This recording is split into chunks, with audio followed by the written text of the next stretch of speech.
শোভন, আপনি জানেন যে সারা দেশেই বিভিন্ন থানাতে হামলা হয়েছে, কিন্তু নাটোরের যে 7টি থানা রয়েছে, সেই সদর থানা সহ 7টি থানা, সেই কোনো থানাতেই কিন্তু কোনো হামলা বা ভাঙচুর বা পোড়ানো হয়নি। তো সেক্ষেত্রে নাটোরের থানাগুলো সুরক্ষিত রয়েছে। তবে পুলিশ সদস্যরা এখনও সেইভাবে সেই অর্থে যে কাজে যোগদান করা, সেভাবে কিন্তু কাজে যোগদান করেননি। থানার কার্যক্রমে শুধুমাত্র 2-1 অফিসার শ্রেণীর যারা রয়েছেন তারা থানায় উপস্থিত হয়েছে এবং তারা ইতিমধ্যেই বিভিন্ন দলের যে লোকজন রয়েছে এবং সচেতন সুধী সমাজ রয়েছে এবং যে সেনাবাহিনীর সদস্য রয়েছে, তারা সবাই মিলে বৈঠক করেছেন ইতিমধ্যে এবং থানার এলাকার পরিস্থিতি স্বাভাবিক করবার জন্য কিন্তু চেষ্টা করে যাচ্ছেন।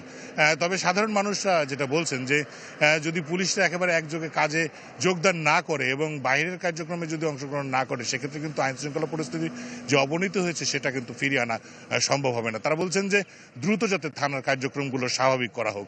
এছাড়া আপনারা জানেন যে প্রত্যেকটি থানাতেই কিন্তু সেনা সদস্য এবং আনসার সদস্যরা পহরা দিচ্ছেন এবং সাধারণভাবে যে সাধারণ ডায়েরি এবং অন্যান্য যে সাধারণ অভিযোগ, সেটা কিন্তু থানার ভেতরেই সেই কার্যক্রমগুলো শুরু হয়েছে। আমি জেলার যে পুলিশের ঊর্ধ্বতন কর্মকর্তা তাদের সঙ্গে কথা বলেছি। তারা বলছেন যে যেহেতু 11 দফার বিষয়ে সাধারণ পুলিশরা আন্দোলন করছে এবং তারা একটা আশ্বাস পেয়েছে যে আজকে যেহেতু ঊর্ধ্বতন কর্মকর্তারা বৈঠকে বসবেন, তার পরিস্থিতির পরে হয়তো থানাগুলো সচল হবে এবং সাধারণ মানুষরা প্রত্যাশা করছেন আইন শৃঙ্খলা পরিস্থিতি নিয়ন্ত্রণে দ্রুত থানাগুলোর কার্যকরী পদক্ষেপ গ্রহণ করা হোক। শোভন।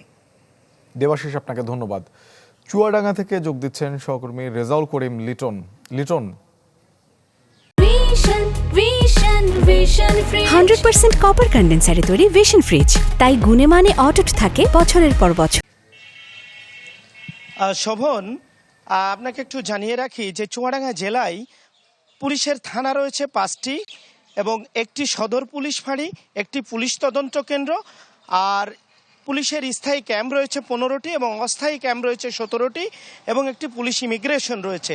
তো এই যে জেলা জুড়ে পুলিশের যে বিশাল অবকাঠামো জনবল, ছাত্র জনতার আন্দোলনে চুল পরিমাণ ক্ষতি হয়নি, অর্থাৎ থানা পুলিশের কোথাও কোনো হামলা হয়নি, সবাই বেশ সুন্দর আছে। ইতোমধ্যে চুয়াডাঙ্গার থানাগুলোতে বিজিবি এবং আনসার মোতায়েন করা হয়েছে। পুলিশ কিন্তু এখনো পর্যন্ত জেলায় কাজে যোগ দেয়নি এবং গতকাল চুয়াডাঙ্গা বিজিবির পক্ষ থেকে প্রতিটি থানায় ক্যাম্পেইন করা হচ্ছে। আমি এখন আছি দর্শনা থানায়। এখানে চুয়াডাঙ্গা বিজিবির যিনি ব্যাটালিয়নের পরিচালক আছেন, লেফটেন্যান্ট কর্নেল জাহিদুর রহমান, তিনি এসেছিলেন এবং তিনি পুলিশ সদস্যদের সাথে কথা বলেছেন। সেখানে গণমাধ্যম কর্মীরাও ছিল। সবাই উদ্যোগ নিচ্ছেন যে পুলিশ মাঠে নামুক এবং তাদের কর্মে ফিরে আসুক। তো আপনি জানেন যে ইতিমধ্যে পুলিশ 9 দফা আন্দোলনে তারা কর্মবিরতি পালন করছে এবং পুলিশের কথা হলো যে তারা সেন্ট্রাল থেকে সিদ্ধান্ত আসতে হবে, অর্থাৎ রাজারবাগ থেকে সিদ্ধান্ত আসতে হবে, তারপরে তারা কাজে যোগ দিবে। তো সব মিলিয়ে এই অবস্থা। চুয়াডাঙ্গা জেলার সাধারণ মানুষ প্রত্যাশা করছে যে এই জেলায় দ্রুতই পুলিশ সদস্যরা কাজে যোগ দেবেন এবং তাদের কর্মে ফিরে আসবেন। তো সব মিলিয়ে এই অবস্থায় এখনো পুলিশ চুয়াডাঙ্গাতে কাজে যোগ দেয়নি, তবে পুলিশ অনেকটা পজিটিভ এই জেলায় কাজে যোগ দেওয়ার জন্য।